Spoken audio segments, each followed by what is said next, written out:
Hello, patrons. Welcome to my editing booth. Can you hear me? Can you hear me? Okay. This is bonus footage. I have to go quickly here because I'm about to run out of cell phone battery.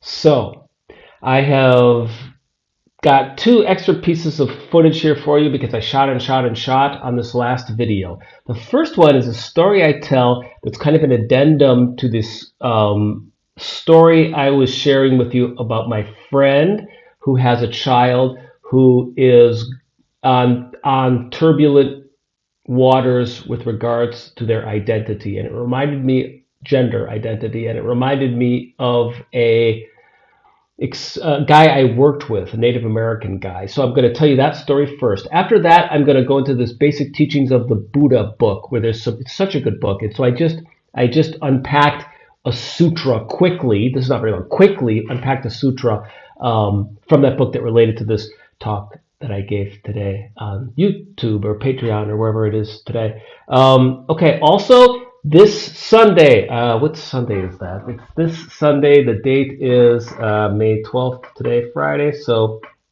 May 14th, we're set up to do a sit on YouTube Live. I'm going to post the details later today or tomorrow for that. So that'll be this Sunday, and it'll be at 6 o'clock Vienna time, which is going to be I'm 9 hours ahead of Los Angeles time. So, but I'll put all this in the post I'm going to make later on. Thanks for your support. I hope you're having a wonderful Friday. Ciao, my dear friends. Real quickly, when I was in high school, I worked in a cardboard box factory. Fabulous job. Great for your mental and physical health. I really recommend it. And when I was working for this job, I met a Native American guy. And he told me, he was talking about his family one day. And he said, my girl, my young girl, she is two spirits. And I was like, she has two spirits. And I had no idea what he was talking about. And he said, well, she is a girl on the outside, but on the inside she is a boy. And in my culture, we say people like her have two spirits. And I talked to her about all this time, and I've taken her to the lead of my tribe. I think it was Lakota. And he said, she's thinking about what she wants to do with her life and how she wants to use this gift of two spirits that's been given to her or him. He actually mixed his pronouns up. Sometimes in certain context, the pronoun would be her. Other times it would be him. And this guy said, yes, she has a gift and she has to figure out how she wants to use this gift. In my culture, people with two spirits are often sages and shaman. They're the medicine people. And I never forgot that. In closing, I would just like to share with you some thoughts based on the first chapter of the Basic Teachings of the Buddha, which is a great collection of sutras, edited, translated by, and with a commentary by Glenn Wallace. Great book, Basic Teachings of the Buddha. Get it if you don't have it. So in this story, there's a quail and a hawk, right? The quail is attacked by the hawk. And the quail pleads to the hawk. And the quail is like, oh my gosh, I wandered out of my native domain today. I shouldn't have done that. And the hawk takes pity on the quail and says, all right, what's your native domain? And the quail says, my native domain is that clod of earth freshly tilled with a plow over there. And the hawk is like, all right, dude, I'll let you go back to your native domain. I'm gonna not eat you, but you're free. So the quail goes back to its little freshly tilled with a plow plot of earth, right? And then the hawk tries to attack the quail, right? But the hawk can't attack the quail because the quail is now in its native domain, okay? So now we have a metaphor going on here. So there's a foreign domain and a native domain. The quail went into its foreign domain, and that is where you are outside of your natural habitat, and that is where that's where death will gain access to you. Death will gain access to the person who has wandered out of his or her natural habitat into foreign domain. So what is your foreign domain? Well, the Buddha says, it is the fivefold realm of sensual pleasure. Which five? Forms perceptible to the eye, which are pleasing, desirable, charming, agreeable, arousing desire, and enticing.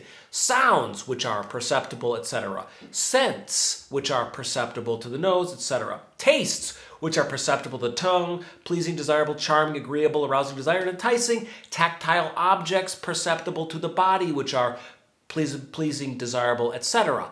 This is the foreign domain. If you get caught up in the fivefold realm of sensual pleasure, you're in a foreign domain. You are susceptible to death. You are like the quail who has wandered away from its clod of earth. Okay, great. So what is your native domain, your ancestral natural habitat? Here's the kicker. It is the foundation of present moment awareness. This is perhaps the lodestone of Buddhist wisdom, of the Buddhist intellectual, is foundation of present moment awareness in 4 areas. Being ardent, fully aware, and mindful, and live observing the body in and as the body, live observing feelings in and as feelings, live observing mind in and as mind, and live observing mental qualities and phenomena in and as mental qualities and phenomena. That's the foundation of present moment awareness, where in this metaphor, the Buddha is talking about how death cannot reach you there. Okay, so the inimitable Glenn Wallace in his notes on this section says, look, guys, he doesn't say that. If we live in perpetual pursuit of the stuff arising ceaselessly around us, then we are lost. If we live with ardent and persistent clarity about the agitating nature of this stuff, then we remain at home, naturally settled and content. Okay, so the stuff arising ceaselessly around us in this information storm of a culture we live in, okay? If we live in perpetual pursuit of that stuff, we're going to be lost, okay? But if we live with ardent and persistent clarity about the agitating nature of the internet, basically, and all the information that comes out of it, and that we're supposed to react to and have feelings about and care about, okay? If we live with persistent clarity about that, we remain at home, naturally settled and content. So instead of a idea about care that is agitated, I think a settled and rested notion of care as coming with ardent and persistent clarity helps us remain at home, naturally settled and content and sane, and possibly, perhaps, a help to the people and the world around us and ourselves.